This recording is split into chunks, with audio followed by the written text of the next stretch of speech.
$48 billion. That is what the United States Air Force is spending to upgrade an aircraft that first flew when Harry Truman was president.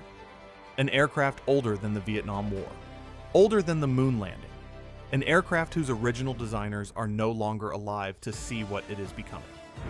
Defense analysts looked at that number and asked the obvious question: why not just build something new? The answer to that question is one of the most strategically brilliant decisions the US Air Force has ever made. And by the time we reach the end of this video, you will understand exactly why America's oldest bomber is about to become its most dangerous. This is Dogfight Docs. Let's get into it. Part 1. The bomber that refused to die. The B-52 Stratofortress first flew in April 1952. Boeing delivered the last one off the production line in 1962.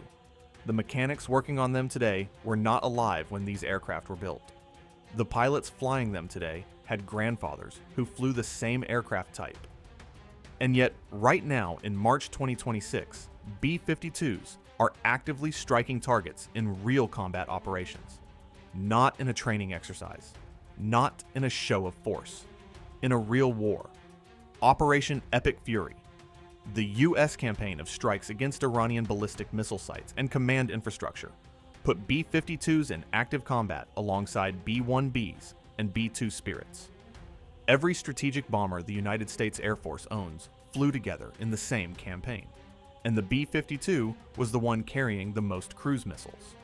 Because when you need to strike hundreds of targets spread across a vast area from maximum safe distance, you need the aircraft that can carry the most weapons, and that aircraft is always the B-52. But how is this possible? How does an aircraft designed before commercial jet aviation even existed still dominate the modern battlefield? The answer starts with one number: 70,000 pounds. That is the B-52's weapons payload. More than 5 fully loaded pickup trucks, all in bombs, missiles, and munitions. No other aircraft in the American arsenal carries that much. Not the B-1, not the B-2, not even the brand new B-21 Raider. And it can carry all of that over 8,800 miles without stopping once for fuel. A B-52 sitting on a runway in Louisiana can reach almost any target on the face of the earth without ever landing again. That is not a bomber. That is a flying arsenal.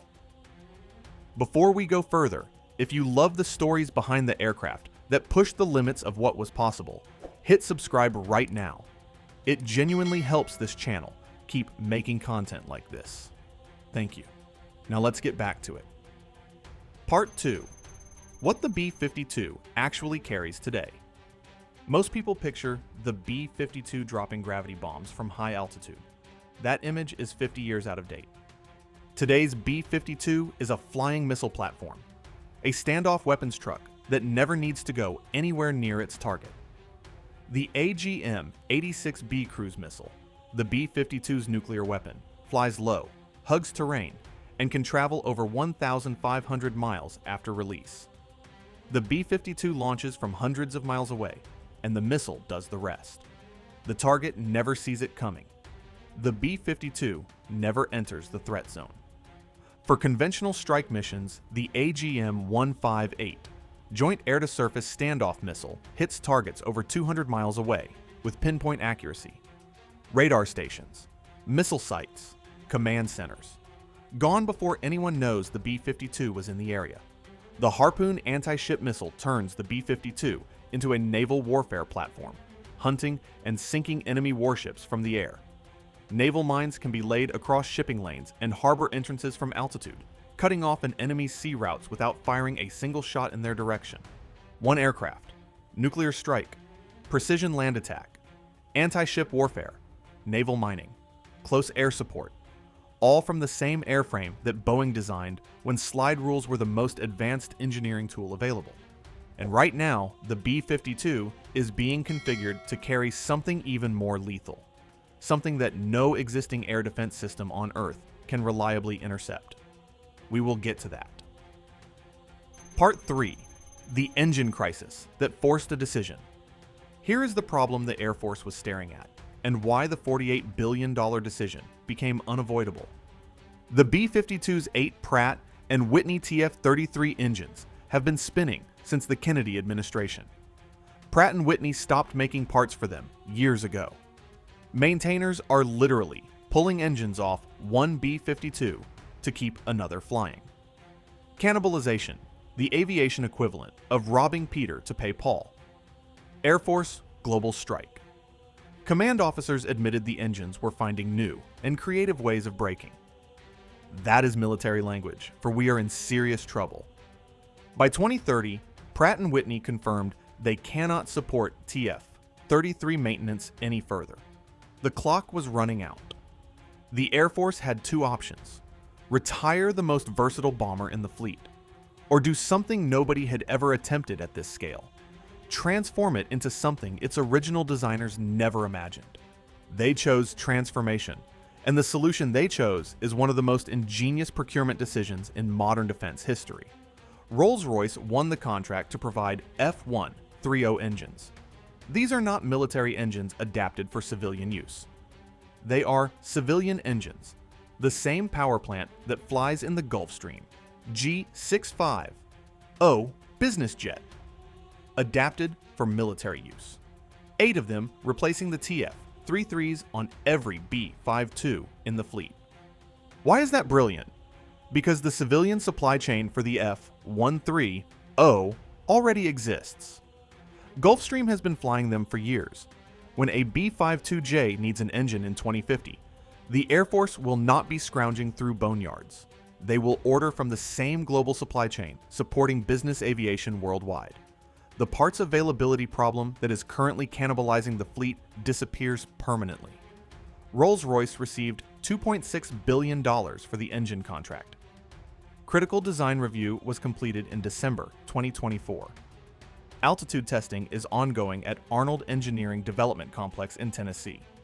The new engines will extend range further, burn significantly less fuel, and cost less to maintain than the 1960s power plants they replace. Part 4. The $48 billion transformation. The engines are just the beginning. What Boeing and the Air Force are doing to this aircraft goes far deeper than power plants.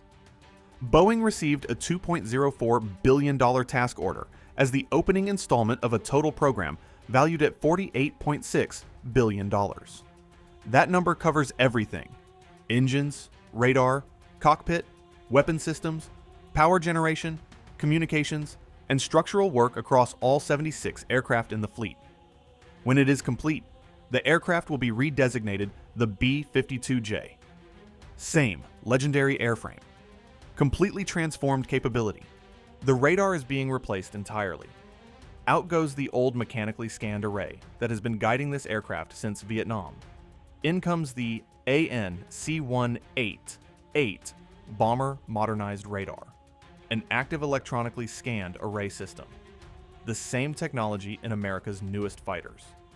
It provides better navigation, better targeting, works in any weather, and can track multiple targets simultaneously. A B-52J will have radar capability that the original designers would not have been able to imagine. The cockpit is being dragged into the 21st century. Every analog dial and gauge replaced with digital displays. Machine-to-machine data transfer, bringing intelligence updates, targeting information, and map changes directly to the crew in real time. No more copying coordinates by hand at altitude. The internal weapons bay is receiving the 1760 upgrade, a 66% increase in weapons payload capacity through digital weapons interface. A B-52J will carry 8 JDAM 2,000-pound bombs internally. 2 B-52Js will carry more precision weapons than 3 current B-52H models. The external pylons are being upgraded to carry single weapons up to 20,000 pounds. You know what weighs 20,000 pounds? The GBU-43B massive ordnance air blast bomb, the mother of all bombs, the largest conventional weapon in the American arsenal. The B-52J could carry multiple of them simultaneously. And then there is the hypersonic weapons integration. The B-52J is being configured as a launch platform for hypersonic missiles, weapons traveling at Mach 5 and above that no existing air defense system can reliably intercept. The B-52J does not need to penetrate defended airspace. It stays hundreds of miles away, completely outside any threat envelope, and launches weapons that arrive before any defense can react. The aircraft that dropped iron bombs in Vietnam will launch hypersonic missiles that travel 5 times the speed of sound on the same airframe, built in 1961. Part 5. Why the Air Force is right and the critics are wrong. Every time the B-52 upgrade program comes up, someone asks the obvious question: why not just build something new? The answer is math, and the math is overwhelming. The B-52 airframes are already paid for. The infrastructure is in place. The crews are trained. The institutional knowledge accumulated across 70 years of continuous operation cannot be purchased at any price. Colonel Scott Foreman, the B-52 System Program Manager at Tinker Air Force Base, confirmed based on decades of inspection data that the airframe can last well into the 2050s and potentially to 2060 without major structural work. Boeing over-engineered these aircraft in an era before computer modeling, building everything stronger than stress calculations required because they could not calculate margins precisely. That overbuilding is paying off 6 decades later. The B-21 Raider costs hundreds of millions of dollars per aircraft. The Air Force wants at least 100 of them. That is a massive investment for a specialized penetration mission. The B-52J handles a completely different mission. Standoff volume, strikes that the B-21 was never designed for and should never be risked performing. Together, they form the most powerful bomber combination ever assembled. The B-21 penetrates, invisible to radar, striking the most heavily protected targets in the world. The B-52J saturates, sitting hundreds of miles from any threat, launching wave after wave of cruise missiles and hypersonic weapons at everything the B-21 does not need to touch personally. One handles quality, the other handles quantity, and America needs both. By the 2030s, the B-1 and B-2 retire, worn out from decades of hard use.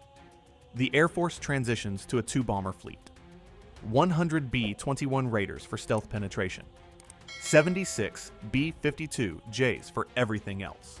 It is the most sweeping revamp of America's bomber force in a generation, and it costs considerably less than building an entirely new standoff platform from scratch. Conclusion: the last B-52 rolled off the Boeing assembly line in 1962. Pilots who were not yet born when it was built will fly it in the 2050s. Their children may fly it in the 2060s. An aircraft designed when commercial jet aviation was in its infancy will complete 100 years of continuous service to the United States Air Force. Not because America cannot afford something new, because America was smart enough to recognize that what it already had was irreplaceable. $48 billion. New engines, new radar, new weapons, same legendary airframe. The bomber that refused to retire just became the most capable standoff weapons platform ever built. Subscribe to Dogfight Docs for more stories about the aircraft that define American air power. Comment what you think is the best feature of the legendary B-52 Stratofortress bomber. We will see you in the next one.